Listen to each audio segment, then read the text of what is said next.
የኢትዮጵያ መከላከያ ዩኒቨርሲቲ ከተባበሩት አረብ ኤሚሬቶች ጋር በመተባበር የገነባውን ዘመናዊ የቴክኖሎጂና የሳይበር ደህንነት ላቦራቶሪ በይፋ መርቋል።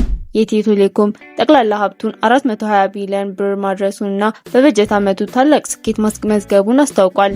የግብርና ሚኒስቴር ከ23 ዓመታት በኋላ ለመጀመሪያ ጊዜ አጠቃላይ ግብርና ቆጠራ በዲጂታል መንገድ ማጠናቀቁን ይፋ አድርጓል። እንዲሁም የሀገራዊ ምክክር ኮሚሽን ውይይቶችና ሌሎች ወቅታዊ ጉዳዮችን ዝርዝር መረጃዎችን ይዘንላችሁ ቀርበናል። ሰላም ጤና ይስጥልን የተከበራችሁ የቻናላችን ተከታታዮች፣ ዛሬ ሐምሌ 19 ቀን 2018 ዓመተ ምህረት የተሰሙ አገራዊና ዓለም አቀፋዊ ትኩስ መረጃዎችን ይዘንላችሁ ቀርበናል። ወደ መጀመሪያው መረጃችን ስናልፍ የኢትዮጵያ መከላከያ ዩኒቨርሲቲ እጅግ ዘመናዊ የሆነ ላቦራቶሪ ማዕከል መርቋል። ይህ በ20,850 ካሬ ሜትር ቦታ ላይ ያረፈው የላቀ ማዕከላዊ ላቦራቶሪ ወይም አድቫንስድ ሴንትራል ላቦራቶሪ በዛሬው ዕለት የተመረቀው በከፍተኛ የመንግስት የስራ ኃላፊዎች ፊት ነው። በምረቃው ላይ መከላከያ ሚኒስቴር አሻ መሐመድ ጨምሮ ከፍተኛ የጦር መኮንኖችና ዲፕሎማቶች ተገኝተዋል። ይህ ላቦራቶሪ የተገነባው በኢትዮጵያና በተባበሩት አረብ ኤሚሬቶች የልማት አጋርነት ድጋፍ ነው።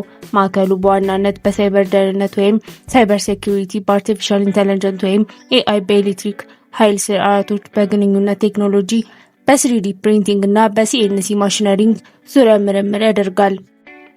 ይህም በሀገሪቱ በሳይበርና ከቴክኖሎጂ ጥቃቶች ራሷን እንድትጠብቅና በስትራቴጂካዊ ሳይንስ እንድትራመድ ትልቅ አቅም ይፈጥራል ተብሏል።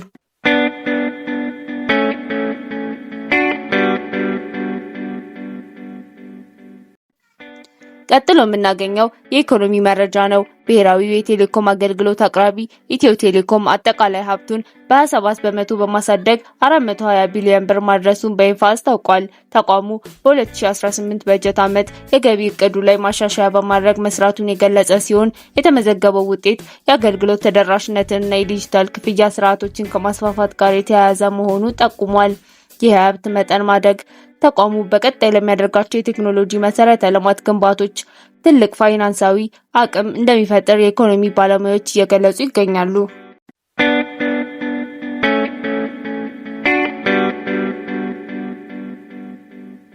ኢትዮጵያ ከ23 ዓመት በኋላ ለመጀመሪያ ጊዜ አጠቃላይ ግብርና ቆጠራ ማጠናቀቋ ታውቋል። የፕላንና ልማት ሚኒስትሯ ዶክተር ፍጹም አሰፋ እንደገለጹት ይህ ቆጠራ ለሀገሪቱ የፖሊሲ ቀረጻና ለምግብ ዋስትና እቅዶች እጅግ ወሳኝ ነው።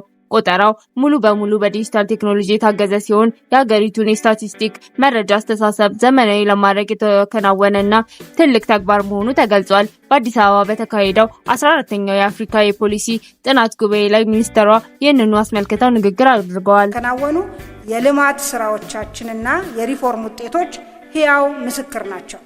በስታቲስቲክስ ሉዓላዊነትና በተቀናጀ የልማት ጉዟችን በቀጣይም ያገኘናቸውን ውጤቶች ወደ ከፍተኛ ደረጃ የሚያሳድጉ የስታቲስቲክስ ማዘመን ስራዎች ይቀጥላሉ።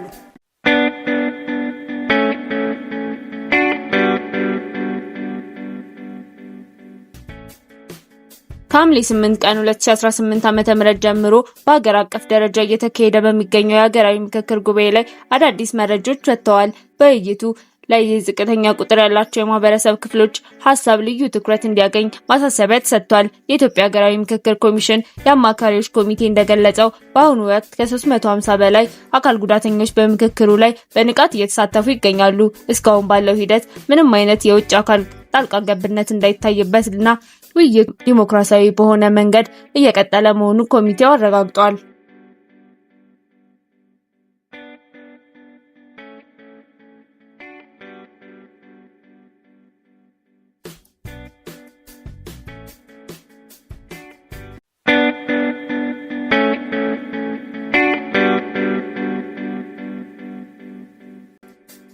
ወደ ቀጣዩ መረጃችን ስናልፍ በኢትዮጵያ ኦርቶዶክስ ተዋሕዶ ቤተክርስቲያን ምዕመናን ዘንድ በታላቅ ጉጉት የሚጠበቀው የሐምሌ ቅዱስ ገብርኤል በዓል ዛሬ በሰላም ተጠናቋል። በተለይም በሚሊዮን የሚቆጠሩ የሀገር ውስጥና የውጭ ሀገር ተጓዦች በሚገኙበት በታዋቂው የቁልቢ ገብርኤል ገዳም በዓሉ ፍጹም ሰላማዊ በሆነ መንገድ ተከብሮ ማለፉ ታውቋል። ዘንድሮ በዓሉ በሰላም እንዲጠናቀቅ የሃይማኖት አባቶች፣ የአካባቢው ማህበረሰብና የጸጥታ አካላት በቅንጅት መስራታቸው ተገልጿል። ምዕመናን ከሩቁና ከቅርብ ተጉዘው ስለ ሀገራቸው ሰላምና አንድነት በጋራ የጸለዩበት ይህ በዓል ያለምንም የጸጥታ ችግር መጠናቀቁ የአካባቢው አስተዳደርና የፖሊስ መምሪያ አረጋግጠዋል። በአዲስ አበባና በተለያዩ የሀገሪቱ ክፍሎች የሚገኙ የቅዱስ ገብርኤል አድባራትን በተመሳሳይ መልኩ በታላቅ መንፈሳዊ ስነ ስርዓት ምዕመናንን ሲያስተናግዱ ውለዋል።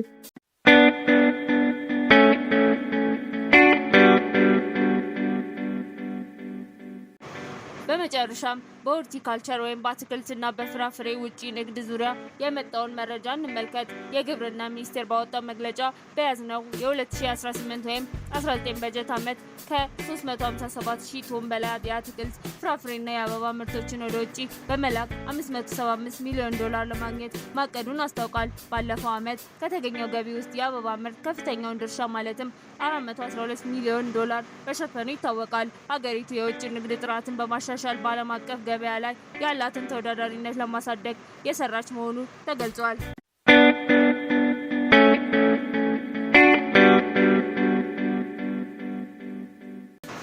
የተከበራችሁ ተመልካቾቻችን ለዛሬ ያዘጋጀናቸው ትኩስ ሀገራዊ መረጃዎች እነዚህን ይመስሉ ነበር። መረጃዎቹ ጠቃሚ ሆነው ካገኟቸው ቪዲዮውን ላይክ እና ሼር ማድረግዎ እንዳይረሱ። እንዲሁም በየዕለቱ የሚወጡ አዳዲስ መረጃዎችን በፍጥነት እንዲደርሷችሁ ቻናላችንን ሰብስክራይብ በማድረግ የደውል ምልክቱን ይጫኑ። ስለተከታተላችሁን ከልብ እናመሰግናለን። ሰላም ቆዩ።